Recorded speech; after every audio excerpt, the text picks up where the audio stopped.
తెలంగాణ ఉద్యమంలో ఆనాటి సమైక్యవాద ప్రభుత్వాలు ఎన్ని కేసులు పెట్టినా ఎన్ని మా మీద రకరకాల ఇబ్బందులు పెట్టినా కేసీఆర్ గారి నాయకత్వంలో మేము పోరాడినటువంటి ఒక కార్యకర్తలం ఉద్యమకారులం.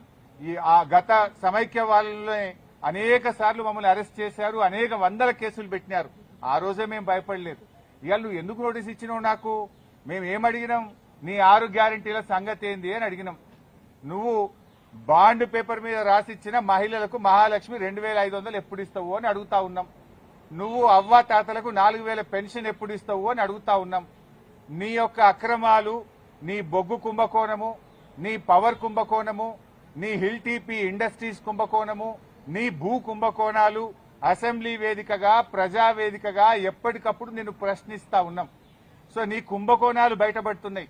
నీ వాటాల పంచాయతీలు స్వయంగా మంత్రులే ఒకరి మీద ఒకరు బయట పెట్టుకుంటుంటే నీ పరువు పోతుందని, నీ వాటాల విషయం ప్రజలకు అర్థమవుతుందని డైవర్షన్ కోసం ఈ నోటీసులు ఇస్తున్నావు. మాకు తెలియదా? ఇవాళ కృష్ణా నీళ్లను ఆంధ్రాకి అప్పచెప్తున్నావు. అదేవిధంగా గోదావరి నీళ్లను ఇవాళ చంద్రబాబు నాయుడు గారి ప్రభుత్వం, ఆంధ్రప్రదేశ్ ప్రభుత్వం గోదావరి నీళ్లను మళ్లించి మరి బనకచెర్లకు నల్లమల్ల సాగర్ తీసుకుపోతుంటే నీ చేతగాని తనాన్ని ఎప్పటికప్పుడు నిలదీసింది బీఆర్ఎస్ పార్టీ, ప్రశ్నించింది బీఆర్ఎస్ పార్టీ. నీ యొక్క బండారాన్ని బయటపెట్టింది బీఆర్ఎస్ పార్టీ. సో నువ్వు అచేతనం అయిపోయినావు. నీదంతా బయటపడిపోతా ఉంది కనుక ఈ డైవర్షన్ టాక్టిక్స్ చేస్తున్నావు. మాకు తెలియదా?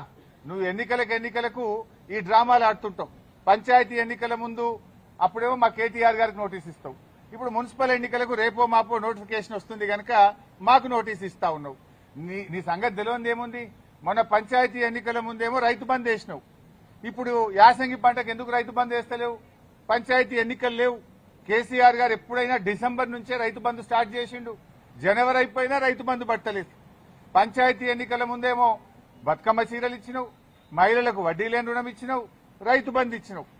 ఇప్పుడు మున్సిపల్ ఎన్నికలు వచ్చినాయి, ఊర్లో నిడిచిపెట్టిండు, రైతు బంద్ ఎగ్గొట్టిండు.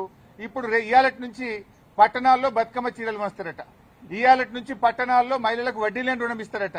ఇగో ఇవాళ మాకు ఈ నోటీస్ ఇచ్చి మమ్మల్ని ఎంగేజ్ చేసే ప్రయత్నం. అంటే పొలిటికల్ గా బీఆర్ఎస్ పార్టీ థ్రెట్ గా ఆయన ఫీల్ అవుతా ఉన్నాడు. పంచాయతీ ఎన్నికల్లో రేవంత్ రెడ్డి అంచనాలు తప్పినాయి. 40% సర్పంచులు గెలిచి బీఆర్ఎస్ పార్టీ అద్భుతమైన విజయాన్ని సాధించింది. దాంతో ఆయనకు దిమ్మ తిరిగిపోయింది. ఈ మున్సిపల్ ఎన్నికల్లో కూడా మళ్లీ బీఆర్ఎస్ పార్టీ బలమైనటువంటి ప్రత్యర్థిగా ఉంది కనుక ఈ డ్రామాలన్నీ షురూ చేసిండు. చీరలు పంచి ఎన్నికలు వచ్చినాయి కనుక చీరలు పంచుతా, వడ్డీ లేని రుణం పంచుతా అని డ్రామాలు స్టార్ట్ చేసిండు. మాకు ఈ నోటీస్ ఇచ్చి ఫోన్ ట్యాపింగ్ కేసులో ఏదో ఉంది అనేటువంటి ఒక క్రైమ్ సినిమా సీరియల్ లెక్క నడుపుతా ఉన్నాడు. 2 ఏళ్ల నుంచి డ్రామాలు ఆడుతున్నావు. ఆల్రెడీ నువ్వు గతంలో నా మీద ఫోన్ ట్యాపింగ్ కేసు పెడితే హైకోర్టు కొట్టేసింది, సుప్రీంకోర్టు కూడా కొట్టేసింది. నీ చెంప చెల్లుమనే విధంగా తీర్పు ఇచ్చింది. నువ్వు పెద్ద పెద్ద అడ్వకేట్లను, రాష్ట్ర ప్రభుత్వ డబ్బులను, కోట్లాది రూపాయల డబ్బులు ఖర్చు పెట్టి పెద్ద పెద్ద న్యాయవాదులను పెట్టినావు నా మీద. ఎంత పెద్ద న్యాయవాదులను పెట్టినా న్యాయం నా వైపు ఉంది గనక, మేం తప్పు చేయలేదు గనక, ధర్మం మా వైపు ఉంది గనక హైకోర్టులోకి మేము గెలిచాం. సుప్రీంకోర్టు కూడా నీ చెంప చెల్లుమనే విధంగా నువ్వు స్పెషల్ లీవ్ పిటిషన్ వేస్తే కూడా కొట్టివేసింది. న్యాయం నిలబడ్డది, ధర్మం నిలబడ్డది. అయినా నువ్వు మళ్లీ పిలుస్తున్నావు. సుప్రీంకోర్టే కొట్టేసి ఇంకా మళ్ళీ పిలుచుడేంది డ్రామా? ఏంది డ్రామా? ఎన్ని రోజులు ఈ డ్రామా నడుపుతావు? 2 సంవత్సరాలు దాటిపోయింది. అంటే ఒక కంటిన్యూస్ గా ప్రజల్ని ఎంగేజ్ చేయాలని, మీడియాను డైవర్షన్ చేయాలని, ప్రజల అటెన్షన్ డైవర్షన్ చేయాలని. నువ్వు ఎంత డైవర్షన్ చేసినా నేను ఎడవం. నీ బొగ్గు కుంభకోణం గురించి నిలదీస్తూనే ఉంటాం. నువ్వు ఆంధ్రాకు అమ్ముడుపోయిన విధానాన్ని నిలదీస్తూనే ఉంటాం. ఎల్టీపీ పాలసీ ఇండస్ట్రీ కుంభకోణం గురించి నిలదీస్తూనే ఉంటాం. నీ పవర్ స్కామ్ గురించి నిలదీస్తూనే ఉంటాం. నీ యొక్క అవినీతి బాగోతాలు అన్ని కూడా బయట పెడుతూనే ఉంటాం. 6 గ్యారంటీల కోసం తెలంగాణ ప్రజల పక్షాన నిన్ను ప్రశ్నిస్తూనే ఉంటాం, నిలదీస్తూనే ఉంటాం. నేను ఈరోజు బీజేపీ కిషన్ రెడ్డి గారికి కూడా ఒక లేఖ రాస్తా ఉన్నా. కిషన్ రెడ్డి గారు, మీరే కేంద్ర బొగ్గు గనుల శాఖ మంత్రి. సింగరేణిలో 49% కేంద్ర ప్రభుత్వానికి వాటా ఉంది. సింగరేణిలో జరిగిన అవినీతి కుంభకోణాల గురించి నిన్న మీడియా సాక్షిగా బయటపెట్టినా. ఈ రోజు నీకు కూడా లెటర్ రాస్తా ఉన్నా. నువ్వు ఒకవేళ రేవంత్ రెడ్డితో కుమ్మక్కు కాకపోతే వెంటనే సిబిఐ విచారణకు నువ్వు ఆదేశించాలని చెప్పి కిషన్ రెడ్డి గారిని డిమాండ్ చేస్తూ I'm writing A open letter to Kishan Reddy. Kishan Reddy గారు నేను అన్ని ఆధారాలు ఇవ్వడానికి సిద్ధంగా ఉన్నా.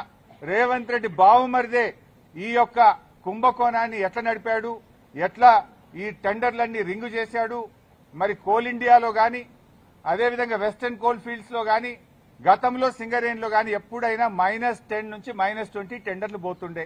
ఈ సైట్ విజిట్ సర్టిఫికేట్ పెట్టిన తర్వాత మరి ఎవరెవరు టెండర్లు వేస్తున్నారో తెలిసి రేవంత్ రెడ్డి బావమరిది ఆ కాంట్రాక్టర్లను బెదిరించి వాళ్ళు ఏ రకంగా ప్లస్ టెండర్లు ఆయన పొందిండు టెండరు, ఆయన ఎవరనుకుంటే వాళ్ళకి టెండర్ వస్తుంది, ఎవరనుకుంటే వాళ్ళకి సైట్ విజిట్ సర్టిఫికేట్ వస్తుంది. 9E బ్లాక్ ఒక్కటే రద్దు చేయడం కాదు, ఈ టెండర్లు రద్దు చేయాలి. దీని మీద సిబిఐ విచారణ జరపాలని నేను నిన్న డిమాండ్ చేసిన. ఇలా వ్రాతపూర్వకంగా కూడా కిషన్ రెడ్డి గారికి I'm writing A open letter. దీని మీద వెంటనే బీజేపీ స్పందించాలని, నిజానిజాలు బయటకు తీయాలని, ఈ దొంగల్ని అరెస్ట్ చేయాలని, ఈ అవినీతి సొమ్మును కక్కించాలని, ఈ రాష్ట్రానికి సింగరేణి కార్మికులకు జరుగుతున్న నష్టాన్ని మరి బయటకు తీయాలని చెప్పి మేము డిమాండ్ చేస్తా ఉన్నాం. ఎందుకంటే సింగరేణి డబ్బుతో రేవంత్ రెడ్డి ఫుట్బాల్ ఆడుతున్నాడు. 100 కోట్ల రూపాయల సింగరేణి డబ్బులను తన షోకుల కోసం ఖర్చు పెడుతుంటే ఎందుకు కిషన్ రెడ్డి గారు మౌనంగా ఉంటున్నారు, ఎందుకు బీజేపీ మౌనంగా ఉంటుందని కూడా నేను ప్రశ్నిస్తా ఉన్నా. అన్ని బయటకు రావాలంటే సిబిఐ విచారణ జరపాలని డిమాండ్ చేస్తున్నాం. సో మేము తప్పు చేయలేదు. నిన్న రాత్రి నోటీస్ ఇచ్చినా రాత్రే హైదరాబాద్కు వచ్చినాం. ఈ రోజు న్యాయ వ్యవస్థ మీద గౌరవం ఉంది, చట్టాన్ని గౌరవిస్తాం కనుక వారు చెప్పిన సమయం ప్రకారం మేము హాజరవుతున్నాం.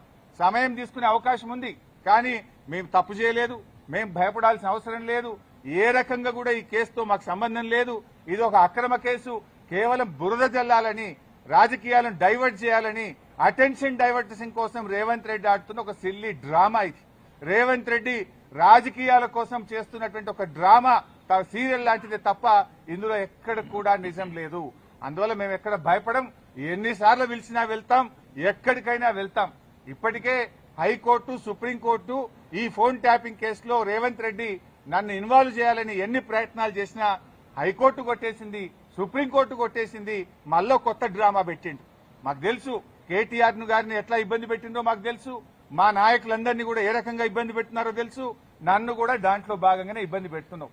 మీరెంత ఇబ్బంది పెట్టినా ఉద్యమించిన వాళ్ళం, తెలంగాణ సాధించిన వాళ్ళం,